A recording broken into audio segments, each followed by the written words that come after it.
Assalamualaikum warahmatullahi wabarakatuh. Perkenalkan kami dari kelompok 6. Pada malam hari ini kita akan mempresentasikan hasil kerja dari kelompok kami, yaitu podcasting as mobile learning. Oke. Eh, yang pertama di sini ada anggota kami. Yang pertama ada Alfiana Imratul Halizah dengan NIM terakhir 039. Kemudian ada Nanda Rizky Abdillah dengan NIM terakhir 047. Kemudian saya sendiri Ahmad Gofar dengan NIM 3 digit terakhir 062. Kemudian selanjutnya ada Zeva Lorencia Naibaho dengan NIM 3 digit terakhir 072. Dan terakhir ada Afrika Ria Cahyaningrum dengan NIM 3 digit terakhir 155. Oke, eh, presentasi pertama ini akan dibawakan oleh Alvina. Silakan, Alfiana, sorry. Baik, untuk bab yang pertama ada pendahuluan. Nah, pada pendahuluan ini kita akan pelajari tentang pendahuluan dari podcasting as mobile learning. Metode e-learning di tempat kerja yang dimulai dengan konferensi bentuk video, webinar, dan desktop. Alfi, maaf, suaranya kurang kedengaran, Mak. Oh, oke. Halo? Udah. Oke, udah. Ini gimana? Ulang apa gimana? Ulang aja gak apa? Lanjutin aja. Oh, boleh. Pada bab pendahuluan ini, kita akan pelajari tentang pendahuluan dari podcasting as mobile learning. Jadi, metode e-learning di tempat kerja yang dimulai dengan konferensi bentuk video hingga webinar dengan desktop merupakan perkembangan dari metode bisnis teknologi dan juga merupakan solusi pembelajaran jarak jauh dalam modelnya dari perkembangan sumber daya manusia. Dari adanya fenomena perkembangan teknologi untuk memudahkan pembelajaran jarak jauh tersebut, maka dikenal juga jenis pembelajaran jarak jauh baru yaitu audio dan podcasting.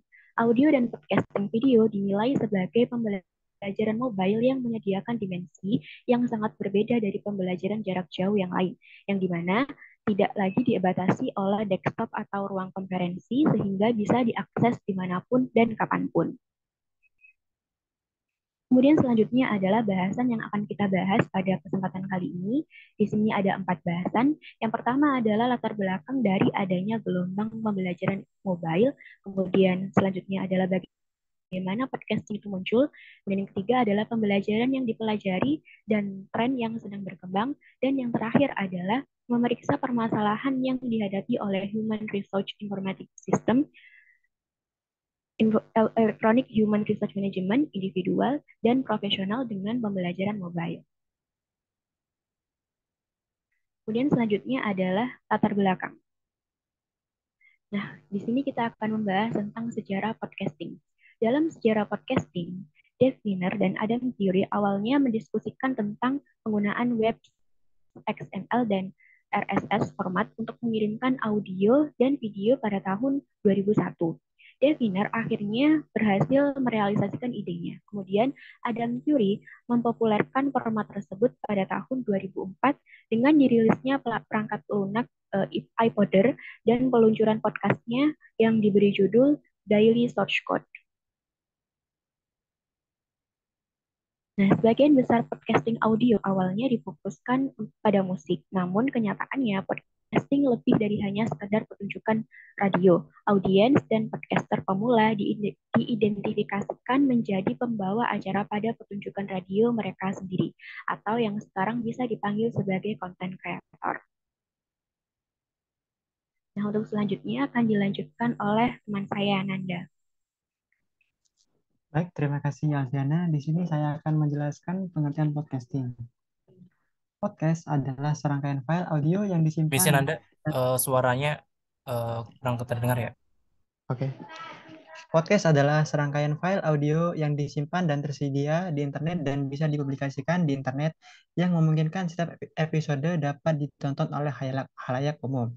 Lebih khusus lagi, podcast adalah rangkaian musik dan atau kata yang diucapkan dan dikemas dalam bentuk MP3 yang berasal dari sumber yang sama dan diposting di internet.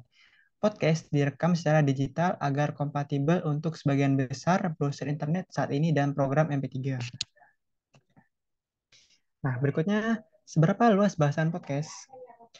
Topik biasanya yang dibawa oleh podcaster bermacam-macam, tergantung podcaster sendiri ingin membicarakan perihal apa, dari politik, kemajuan teknologi, musik, hingga manajemen, dan lain sebagainya.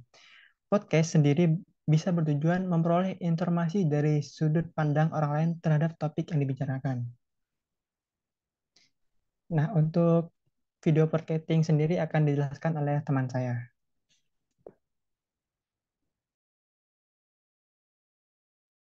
Oke, sekarang memahami video podcasting. Oke, next. Oke. Video podcast atau vlog atau video podcast media yang sama memiliki banyak nama. Media ini menggunakan teknologi yang sama seperti audio podcasting, tapi menggunakan file video sebagai medianya. File video disimpan dalam format tertentu dan diikat bersama-sama dengan menggunakan bahasa skrip XML yang sama seperti podcast audio. Oleh karena itu, kita memiliki file video yang diberi tag ID3, kemudian diposting di web dengan skrip XML, RS, feed, dan tag enclosure yang mengacu pada setiap file. Oke, next. Karena sekarang kita memahami apa itu mobile learning. Oke, next. Mobile learning adalah pembelajaran yang terjadi saat orang tidak diam dan tidak selalu berada di lokasi yang sama. Dengan podcasting, pembelajaran profesional yang diberikan oleh Teacher Podcast ORG sejak 2005, 3,8 juta unduhan membuat jelas bahwa orang merespon dengan antusias kesempatan untuk mobile learning dan atau untuk belajar on demand. Podcasting memungkinkan adanya akses terbuka terhadap konten, sehingga membuka peluang untuk mobile learning tanpa terikat waktu dan tempat. Hal ini memunculkan peluang baru dalam berpikir tentang kapan, apa, dan bagaimana seorang belajar, terutama bagi mereka yang telah mengakses konten podcast. Oke, next. Oke, podcasting dan hak cipta. Oke, lanjut. Hak cipta adalah hak yang diberikan kepada pencipta atau pemilik karya seni, musik, film, dan konten lainnya untuk melindungi karya mereka dari penggunaan tanpa izin atau royalti. Dengan konteks podcasting, masalah hak cipta terkait dengan penggunaan musik yang dilindungi hak cipta dalam podcast. Podcast fee musik muncul sebagai solusi untuk menggunakan musik yang dibuat oleh musisi independen. Creative Commons adalah kerangka kerja yang memberikan cara alternatif bagi para pencipta untuk memberikan hak penggunaan karya mereka kepada orang lain. Dalam hal podcasting, Creative Commons adalah cara populer bagi pembuat podcast dan pencipta konten lainnya untuk menangani masalah seperti intelektual, termasuk hak cipta. Oke, next.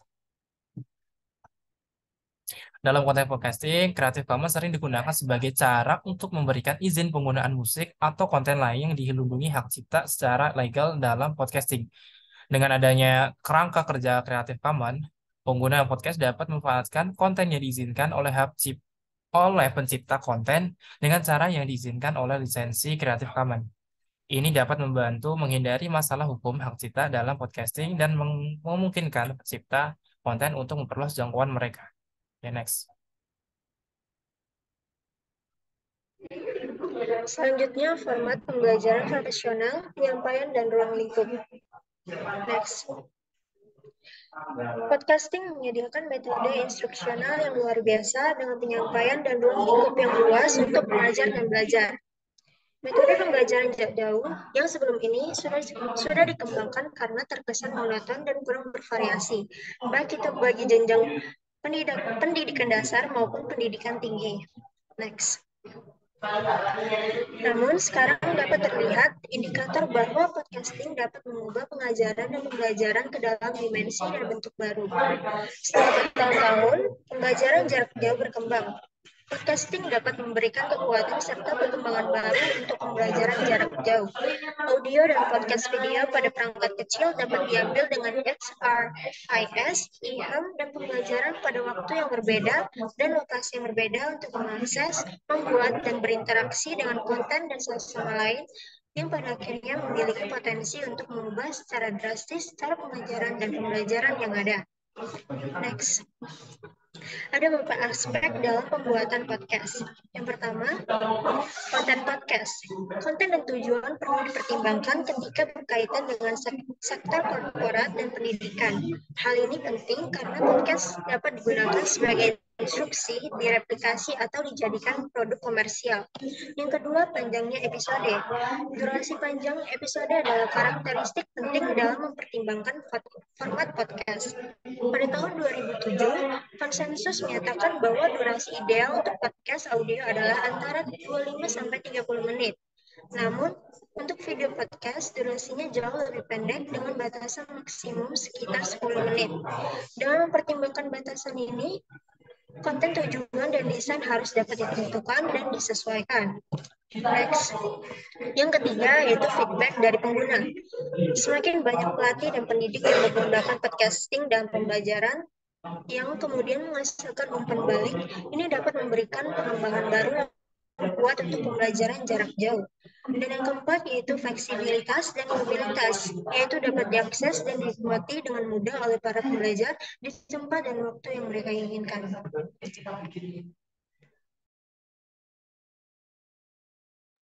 Selanjutnya, saya akan menjelaskan tentang tren masa depan.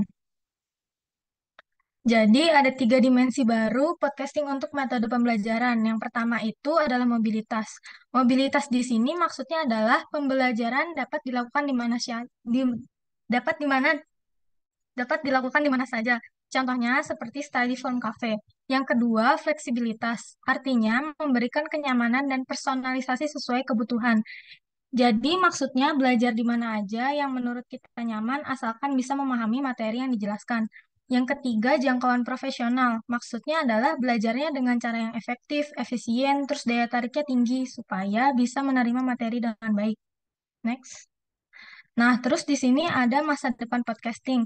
Jadi di masa depan itu, podcasting mencakup peran video yang lebih besar seperti video podcasting, vlogging, dan lainnya. Lalu ada kombinasi podcasting. Jadi pengajaran dengan sistem hybrid dan campuran ini akan memberikan fleksibilitas untuk pelajar pada kehidupan mereka di abad 21 yang kompleks ini. Next. Nah, terus di sini ada kerugian. Kerugian di sini tuh maksudnya kerugian tidak mengikuti tren masa depan. Contohnya seperti seorang pengajar yang masih mendapatkan bahan ajar dengan cara yang tradisional kayak ke perpustakaan untuk cari buku. Nah, padahal media cetak akan berpindah ke format video dan audio.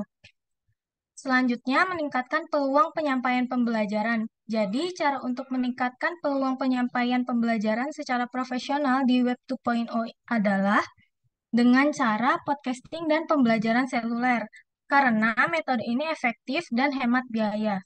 Next. Nah, terakhir kesimpulan.